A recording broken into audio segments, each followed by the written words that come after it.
صباح الخير، يوم جديد وطاقة إيجابية جديدة. وتعالوا النهاردة نشوف أنا هعمل إيه في الصباح، يعني الصبح كده هعمل إيه. بإذن الله صلوا على النبي عليه الصلاة والسلام. أنا في الأول ببقى سايبة البيت متفتح من بالليل عشان الطاقة الإيجابية والأكسجين والحاجات دي تدخل البيت يعني، وبفتح باب الشقة لما بصحى. بعد كده دخلت على المطبخ عشان أجهز فطار. المطبخ زي ما هو من بالليل، أنا ما غيرتش فيه حاجة، أنا سايباه زي ما هو من بالليل زي أي بيت عادي. بعد ما جهزت الفطار بقى خدنا الفطار بتاعنا وطلعنا على البلكونة علشان نفطر ونهدي أعصابنا كده ونبدأ يومنا، نستقبل بقى اليوم بفطار حلو كده زي ما انتم متعودين معايا في البلكونة. طبعا اللي متابعني عارف ان انا على طول بفطر في البلكونة، او يعني المهم ان انا بجهز فطار اول ما بصحى يعني. الجو كان جميل والقعدة كانت جميلة وكل حاجة جميلة. وطبعا الهوا الصبح ده مش قادرة اقول لكم ازاي، لما تشمي الاكسجين بتاع الصبح كده تفضلي نشيطة طول اليوم، لكن لما تقعدي تشمي بقى ريحة النفس والنوم وتفضلي نايمة لحد الظهر ولا الساعة 10 ولا 11 يفوتك الحلاوة والبركة اللي بتبقى في أول اليوم. فاهمين يا خالتو؟ صلوا على النبي وحطوا لايك للفيديو بقى. رحت مليت القلة بتاعتي، بحب املاها مية ساقعة واركنها جنبي كده بعد ما غسلتها طبعا. وبعدين رحت بقى مليت الازازة معطر، وغيرت الكيس بتاع الباسكت الزبالة الصغيرة اللي انا بحطها على الحوض، ولميت كل الحاجات في الكيس اللي قدامكم ده.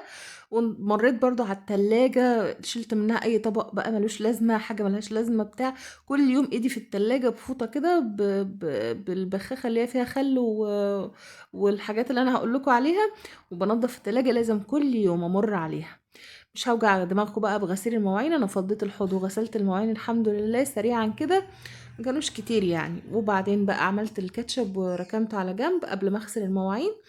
ومسكت الحوض بقى عقمته بالصابون والكلور، لازم الحوض ده يتعقم. الحوض ده تعتبريه كده زي مثلا يعني زي وشك كده، لازم يبقى نظيف، تقبلي ان وشك يبقى عليه جراثيم.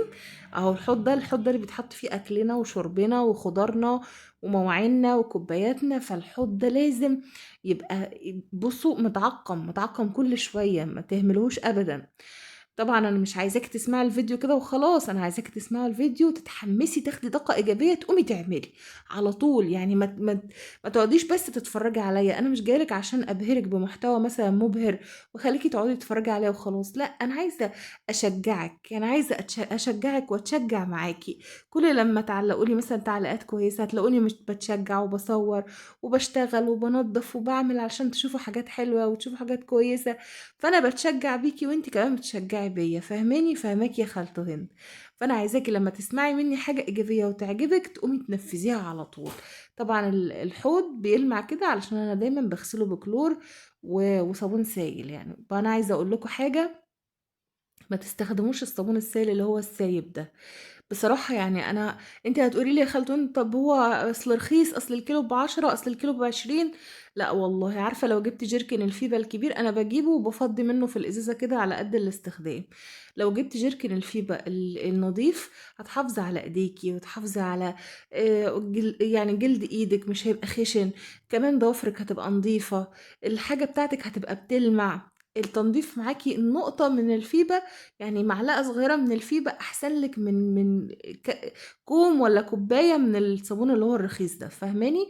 بقولك تجربتي يعني. أنا مش أنا عن نفسي أنا كنت جربت برضو أجيبه كذا مرة بوظ لي إيدي، وبقيت ألاقي التنظيف برضو كده مغير. لكن الفيبا هتحطي جيركن الفيبا في البيت هتمسحي منه، هتعملي زي ما أنا بعمل كده، تمسحي منه وتغسلي منه الحمام وتغسلي منه المواعين وتلمعي بيه وتغسلي بيه البلاط هتعملي بيه كل حاجة. فاعتبري إن أنت اشتريتي منظف شامل لكل حاجة. طبعا عيون البوتاجاز هي مش محتاجة تدعك ولا حاجة، بس هو عشان البوتاجاز جودته وحشة، فاليونيون اير ده انا ما بنصحش حد يشتريه خالص، جودته زي الزفت. انا كان عندي الفريش اللي هو 5 شعلة الكبير، بس للأسف يعني وانا تعبانة الولاد ايه كانوا بيعملوا حاجات عليه وشغلوا الفرن، فالبوتاجاز الحمد لله ولع، بس الحمد لله ان محدش حصل له حاجة يعني. فانا جبت البوتاجاز ده مؤقتا لحد ما ان شاء الله اشوفها نشتري بوتاجاز يكون بقى جودته كويسة بإذن الله. ادعوا لي ان شاء الله غير البوتاجاز بإذن الله. بعد كده بقى رحت لمعت الترابيزه. هقول لكم على الخلطه بتاعه التلميع دي، انا منزلاها في الفيديوهات القصيره، بس برضو هعيدها لكم تاني بالتفصيل علشان حبايبي يعرفوا. بتلمع يا جماعه، بتشيل الهاموش والناموس وكل حاجه وحشه في المطبخ. مش هتلاقي هاموش ولا ناموس ولا اي، انا كنت بعاني من الهاموش ده بشكل مش طبيعي. فاهمين يا خالته هند؟ بعد كده بصوا بقى المطبخ علشان اساسه نظيف، اقل لمسه نظافه بتبان فيه. يعني اقل لمسه نظافه بتبان فيه. انا عايزاكي بقى تقومي تتشجعي وتنضفي وتعطري وتيجي تقولي لي في التعليقات انا عملت ازيك يا خالته هند. فاهمين يا خالته هند؟ يلا خدوا طاقه ايجابيه، ولو عجبكم الفيديو والمحتوى مفيد تشجعوني باللايك والاشتراك عندي وتعليقات حلوه منكم. عايزه احس ان انتوا بتكلموني وبكلمكم وفي بينا كده تواصل. واي حد عايز يطلب مني اي حاجه اعملها له، يا ريت يكتبها لي في التعليقات علشان نحس ان احنا اسره كلنا كده واخوات مع بعض. مع السلامه.